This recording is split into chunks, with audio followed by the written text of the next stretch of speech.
Community higher education engagement. When one talks about the University of the Philippines, one thinks of academic excellence, and that is so. But one asks, where is the community in all of this? So in the next few minutes, I'd like to talk about ethical responsibility and ethical practice in community higher education engagement. The UP system is made up of different campuses, constituent universities as they are called, and we are now in the UP system looking at our various functions and responsibilities. In UP Diliman, the College of Social Sciences and Philosophy is the third largest college in the UP Diliman, and I would imagine also at the forefront of social sciences in the entire UP system. We talk about community engagement and one might ask, so what is community engagement? To quote, using the Carnegie Community Engagement Classification System, this refers to the partnership of colleges and universities and their knowledge and resources with those of private and public sectors. What for?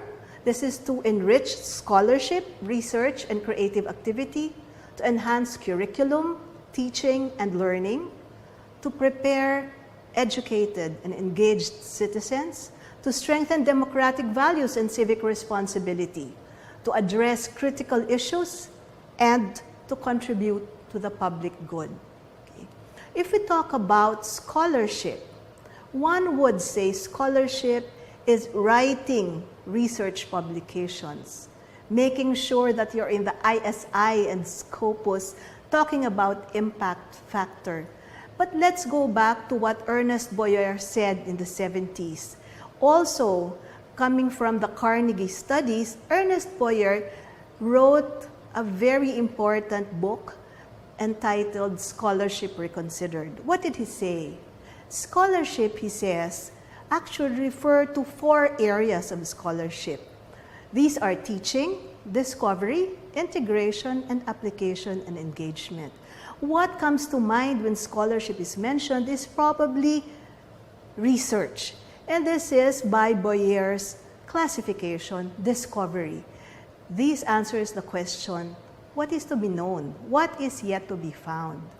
In addition to discovery, we also have teaching, which we are very familiar with. And teaching answers the question, what do we want to transmit, transform, and extend? Okay.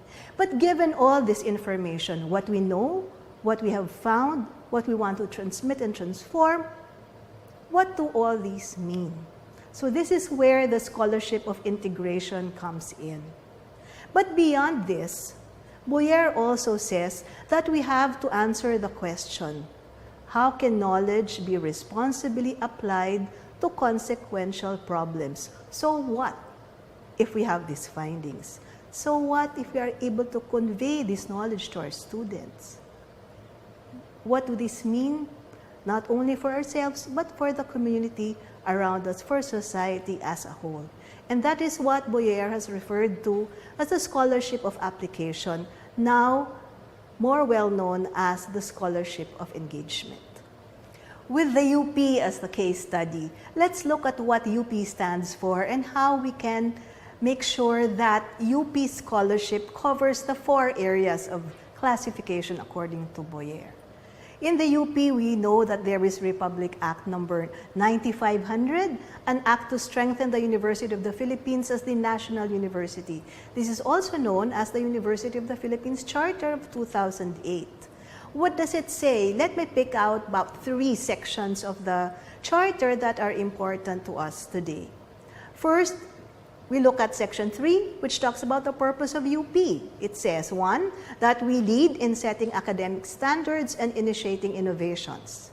Second, that we serve as graduate university. Third, that we serve as research university. And fourth, that we lead as public service university. In RA 9500, we also see section 7 that talks about UP's commitment to national development, and section 8 that talks about social responsibility, meaning that we are committed to serve the Filipino nation and humanity. Okay. I said at the start that community and higher education engagement is an ethical responsibility. But what exactly does this mean? So talking about ethical responsibility, what is this? Calling from the State University of New York, from their Center for the Recognition of Experiential and Academic Learning, ethical responsibility is defined as, quote, the ability to recognize, interpret, and act upon multiple principles and values according to the standards within a given field or context. So looking back at what UP is, then we're saying that really community and higher education engagement is our ethical responsibility. From the experience of the College of Social Science and Philosophy of the University of the Philippines Diliman, let me now take you to some examples of community CSSP engagement. We have what we call service learning classes, or more clearly, academic service learning classes. In these classes, we identify subjects where students serve in the community, and there are two things that happen.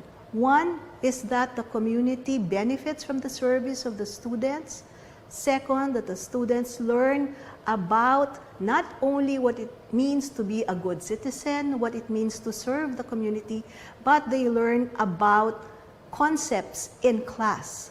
So the distinctive feature of service learning is that while students are actually working with the communities, are engaged with the community, they now are able to give real-life examples of what they learn in their studies. I would tell my students, in service learning classes, now students are able to give examples of the concepts in class which are outside the textbook.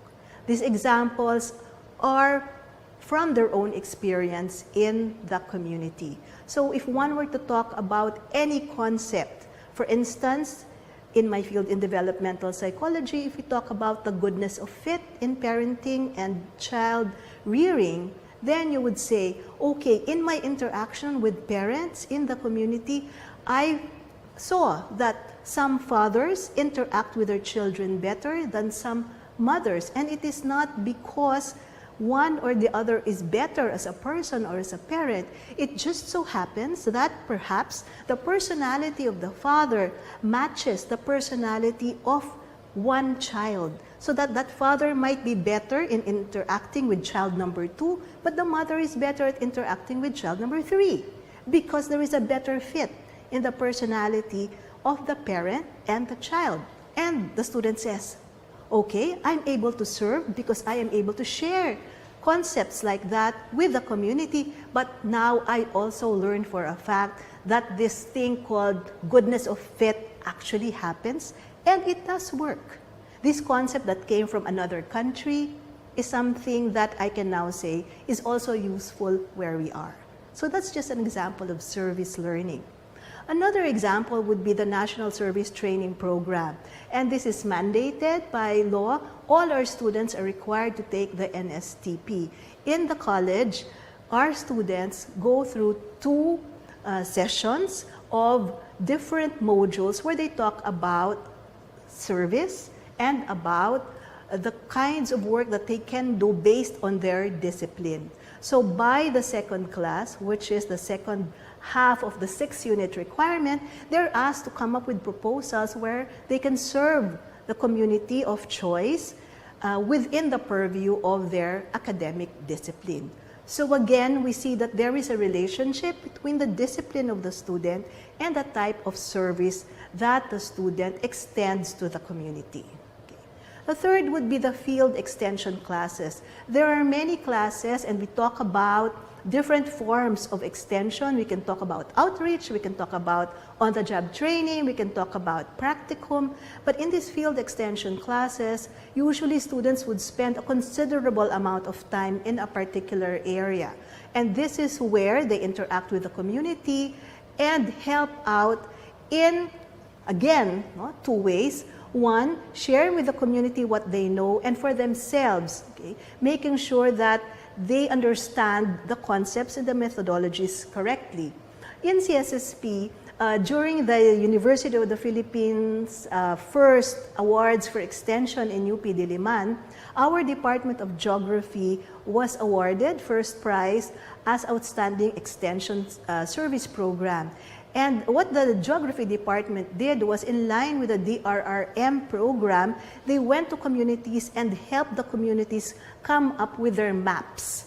So these are not the ordinary flat maps. No? They made maps with the communities to indicate where the areas, the vulnerable areas, where they could go for safety. And so it was an experiential learning, which was fun to the kids as well as to the adults. It afforded people in the community the opportunity to work together, and it afforded the students the chance to really understand what was going on and how to better explain to people in the community what was needed.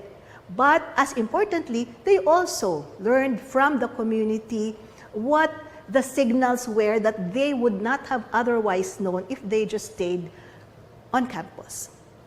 Lastly, I'd like to share with you the Pahinungod Volunteer Program. Pahinungod is a Visayan term that has been used to refer to volunteerism. And there are programs wherein the different needs of communities are addressed through various volunteer programs. In the college, this is now one program where we link with our Office of Student Affairs so that organizations are helped in managing volunteer systems. As we know, the different volunteer organizations in the country, and that is maybe the topic of an entirely different talk, okay, extend their help to different universities and schools, and also invite students to be part of the nationwide volunteer activity. Okay. So we talk about, or I talked about, volunteer work and extension programs and service learning and MSTP, and I'm saying that these are ethical responsibilities of people in the academe. But does it mean that if we do community engagement that we're being ethical? Is that an assurance that we're doing things right by the community? And I argue that it is important, it is imperative for us to look at the ethical principles for community higher engagement. So we ask ourselves, when we do community higher education engagement, is that an assurance that people are being ethical? And the answer is no. We have guidelines, we need guidelines. So in research, we have research ethics guidelines. In our clinical practice, we have clinical practice guidelines. And that's true as well for community higher education engagement. So what are the ethical principles for community higher education engagement? First, we have respect. Both parties on equal footing. And some would say, of course, that's how it should be. But really the challenge is in the implementation.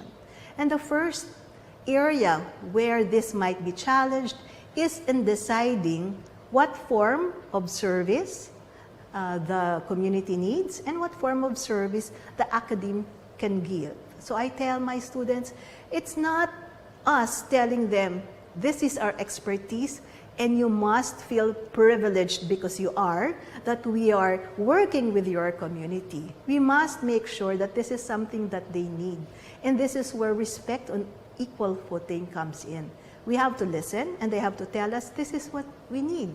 Do you have this expertise? So that if we don't, then we tell them, maybe we can refer you to another college or help someone else, okay, get that kind of training that you need. Second would be collaborative autonomy, active collaboration, and shared decision making. Something that may be a challenge for people in the university, especially for students and scholars who think that they're the best in their own field. But really, if we ask ourselves, and I tell students in research classes as well, okay, if you think that you have all the answers, so why on earth are you going to the field to ask questions? Doesn't that mean that there are answers you don't have? And therefore, you go to people who have the answer. So that means that both parties have the expertise, both parties have something to share, and we have to work together so that we can make the best of the learning that we have from wherever we are. So that means active collaboration. That also means that we need to work together to find out who the stakeholders are in a community and in the higher education system, who has to know about what we want to do, who has to know about why we have to do what we're doing, so that they can give us support as well. So when we come together, then it's very important for the teams to be able to say, this is what I think is wrong with that, or that's not what I said. These are things that have to be reflected in every engagement that we take on. The third item would be transparency, and this means open communication of positive and negative experiences between partners. Okay. Positive experiences, that's not really a problem. It's good to hear about good things. It feels good to hear about these things. But again, what might stop people from communicating or being transparent would be sharing negative experiences. Some say we're not very good at giving or receiving feedback, and I would tend to agree with that, which is why training is very important prior to community higher education engagement. We have to look at ourselves. Are we ready, okay, to take on comments from other people, even if the comments might be a little different from what we would want to hear? And are we able to give feedback in such a way that the person see that there is room for improvement, rather than crushing the person so that the person doesn't want to work with us anymore, or the person actually doesn't want to do anything anymore. But that is important, to be able to say, I don't think this worked. We had thought that we would have 15,000 youth volunteers, or we had thought that, you know, everybody would be interested in basketball, but it turns out it's not that way. So we ask ourselves, what went wrong?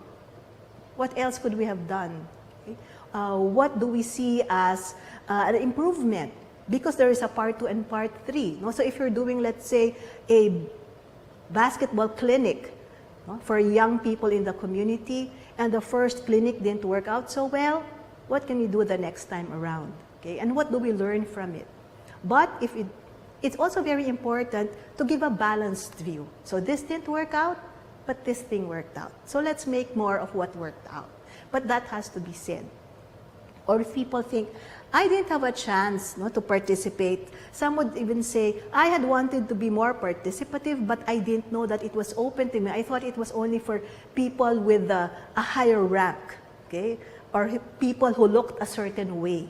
Okay? So it's important that we are able to make that kind of communication. In the communities, sometimes we talk about having a tulay or a bridge, someone from the community who knows the academe, and someone from the academe who also knows the community, because there are questions that are quite difficult to ask in public, openly. So usually you would go to that person and say, what exactly did that mean? When this person said this, is that really what it sounded like? Because to me it sounded this way. Is that what it means? And the person whom you trust says, well, actually, you're right. Or actually, there's a little difference in how it came across to you, because this is what they were really saying. So transparency is important if we are looking at a sustainable relationship between community and the academe. Okay? And this can get tricky because at times they might have comments about the higher-ups. But again, that's something that can be managed if we understand why we are sharing information that we are. Okay. So lastly, consent is important. Consent can be something that challenges both the people from higher education as well as people from community. When you can say consent, what is that? A person says yes. How difficult can that be? That's just 3 letters. Okay? But we talk about informed consent. It means that I understand what I'm saying yes to.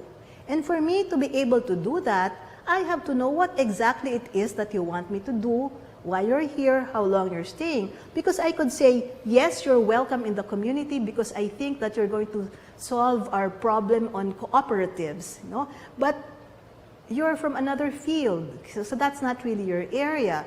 Or if this is like service learning, this is a one semester program. So it's not really for long term, okay? But then they say, you know, we really need someone. We have to be able to say that at this point, this is what we're able to commit, so that they can actually say, yes, this is what I am able to offer, this is what my class is able to offer, and we hope that we can work together so that we achieve the goals that we set together for ourselves. Okay. The other thing about consent is that we also need to take the culture into consideration. If we are to look at Western journals in the main, they would insist on written, signed consent forms. That is workable in general, but okay, there are some instances where it might defeat the purpose. So if this is a community where oral tradition is the practice, and you insist that we will continue only if you sign this, rather than assuring the person that, you know, things are safe and secure, it might actually raise doubts. So we have to ask ourselves, what's the best way to show that this is something that is not an imposition, something that they understand, and something that they agree with. Okay. The consent process is also important. So if I were to bring my class to the field, then I have to make sure that there is the opportunity for my students to say yes or no, and for the community to say yes or no. So one thing that we tell people when we go to the field for consent is, don't give incentives that makes it difficult for people to say no. They should be able to say yes or no. So we don't promise them a cavan of rice for something, for their participation, when we know that there's famine, something like that, very, very generally, okay? Or that they don't get prizes, or that they get prizes, okay, if they say yes, and the prizes are very difficult to come by, okay? So lastly, benefit, realistic benefits. It's very tempting to promise the world, no, to people we work with our sense of responsibility, but we have to know from the onset, before we actually engage with the community, what benefits will accrue to both the community and to ourselves. Okay. So, in the end, okay, I'm saying that community higher education engagement is doing good, and it is also doing scholarship. Salamat.